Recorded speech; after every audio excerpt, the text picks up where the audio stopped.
नमस्कार दोस्तों, आपका स्वागत है हमारे YouTube चैनल पे। दोस्तों, आज के हम इस वीडियो के माध्यम से सीखेंगे कि किस तरह से फॉरवर्ड रिवर्स ड्यूअल स्टार्टर में कंट्रोल लॉरिंग किया जाता है। तो चलिए दोस्तों, वीडियो को शुरू करते हैं। दोस्तों, फॉरवर्ड रिवर्स ड्यूअल स्टार्टर में कंट्रोल लॉरिंग करने के लिए सबसे पहले आपको क्या करना होगा, एक डबल पोल MCB लेना होगा।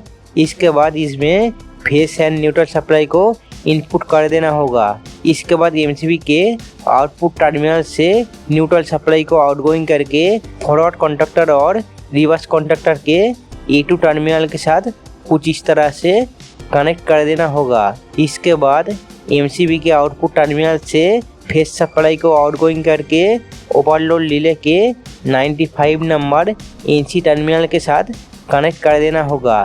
इसके बाद ओवरलोड रिले के 96 नंबर दूसरा NC टर्मिनल से फेस सप्लाई को आउटगोइंग करके स्टॉप पुश बटन के किसी भी एक पॉइंट के साथ कनेक्ट कर देना होगा।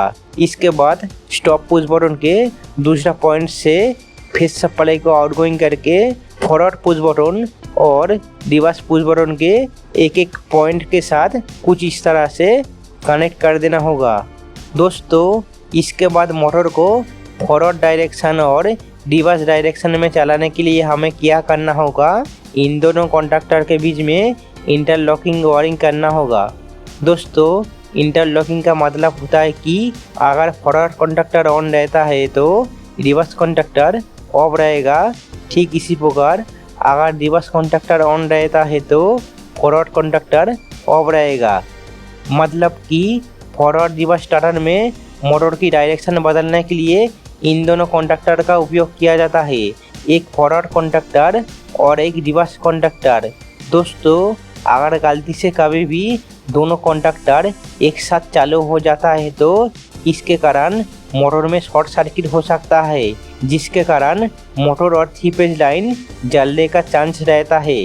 इंटरलॉकिंग सिस्टम इस समस्या को रोकने में मदद करता है। दोस्तों, मान लीजिए फॉरवर्ड कॉन्टैक्टर चालू है और इस समय अगर किसी व्यक्ति रिवर्स पुश बटन को दबाते हैं तो इंटरलॉकिंग सिस्टम रिवर्स कॉन्टैक्टर को चालू होने नहीं देगा। इसके लिए पहले आपको स्टॉप पुश बटन के माध्यम से फॉरवर्ड कॉन्टैक्टर को स्टॉप करना होगा। इसके बाद ही आप रिवर्स कॉन्टैक्टर को चालू कर सकते हो।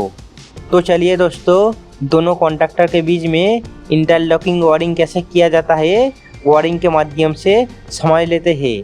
दोस्तों, पहले हम फॉरवर्ड कॉन्टैक्टर में इंटरलॉकिंग वायरिंग करेंगे। इसके लिए हमें क्या करना होगा, फॉरवर्ड पुश बटन के दूसरे पॉइंट से एक वायर कनेक्ट करके रिवर्स कॉन्टैक्टर के किसी भी एक NC टर्मिनल के साथ कनेक्ट कर देना होगा। इसके बाद रिवर्स कॉन्टैक्टर के दूसरे NC टर्मिनल से पावर सप्लाई को आउटगोइंग करके फॉरवर्ड कॉन्टैक्टर के A1 कॉइल वाले टर्मिनल के साथ कुछ इस तरह से कनेक्ट कर देना होगा। दोस्तों, ठीक इसी प्रकार रिवर्स पुश बटन से पावर सप्लाई को आउटगोइंग करके फॉरवर्ड कॉन्टैक्टर के दोनों NC टर्मिनल से होकर सीरीज में कनेक्ट करते हुए रिवर्स कॉन्टैक्टर के A1 कॉइल वाले टर्मिनल के साथ कुछ इस तरह से कनेक्ट कर देना होगा।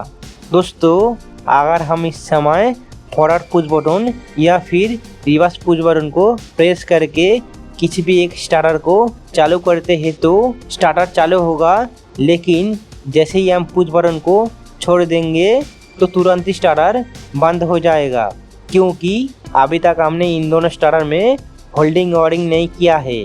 तो होल्डिंग वायरिंग करने के लिए हमें क्या करना होगा, स्टॉप पुश बटन के आउटपुट से जो face supply forward reverse push button में इनपुट हुआ है वहाँ से एक वायर कनेक्ट करके दोनों कॉन्टैक्टर के एक एक इनो टर्मिनल के साथ कुछ इस तरह से कनेक्ट कर देना होगा। इसके बाद फॉरवर्ड कॉन्टैक्टर को होल्डिंग करने के लिए फॉरवर्ड कॉन्टैक्टर के दूसरे इनो टर्मिनल को फॉरवर्ड कॉन्टैक्टर के A1 टर्मिनल के साथ कनेक्ट कर देना होगा।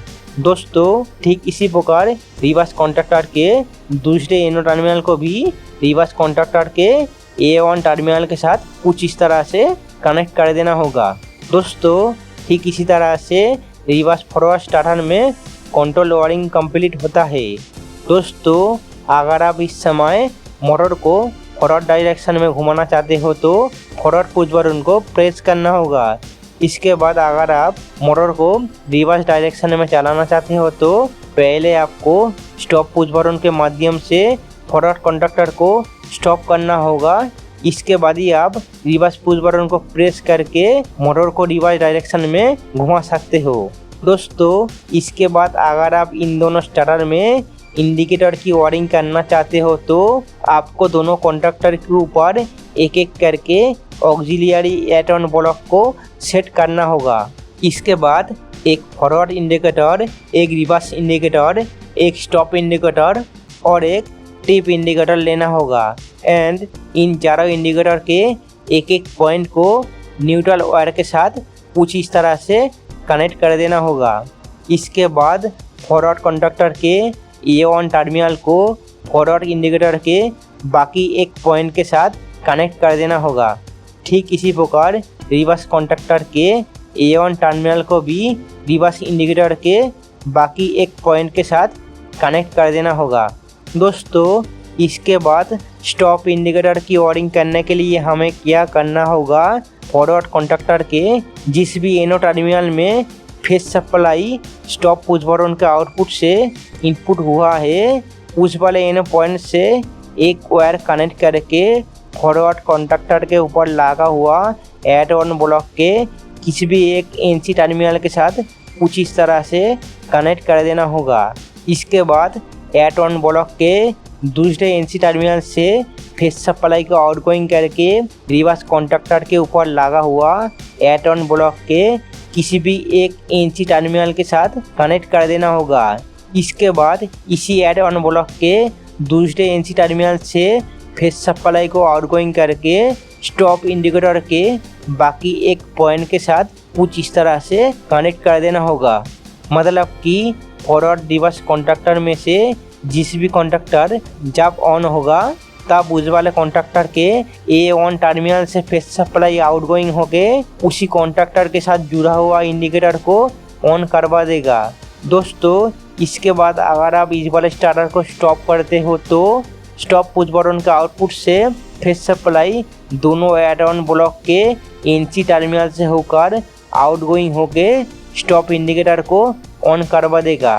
दोस्तों इसके बाद अगर आप चाहते हो कि मोटर में ओवरलोड होने के साथ साथ मोटर तुरंत ही बंद हो जाए और ट्रिप इंडिकेटर ऑन हो जाए तो इसके लिए आपको क्या करना होगा, ओवरलोड रिले के जिस भी एनसी टर्मिनल में फेस सप्लाई इनपुट हुआ है उसी एनसी टर्मिनल से एक वायर कनेक्ट करके ओवरलोड रिले के किसी भी एक एनो टर्मिनल के साथ कनेक्ट कर देना होगा और ओवरलोड रिले के बाकी दूसरे एनो टर्मिनल से फेस सप्लाई का आउटगोइंग करके ट्रिप इंडिकेटर के बाकी एक पॉइंट के साथ कुछ इस तरह से कनेक्ट कर देना होगा।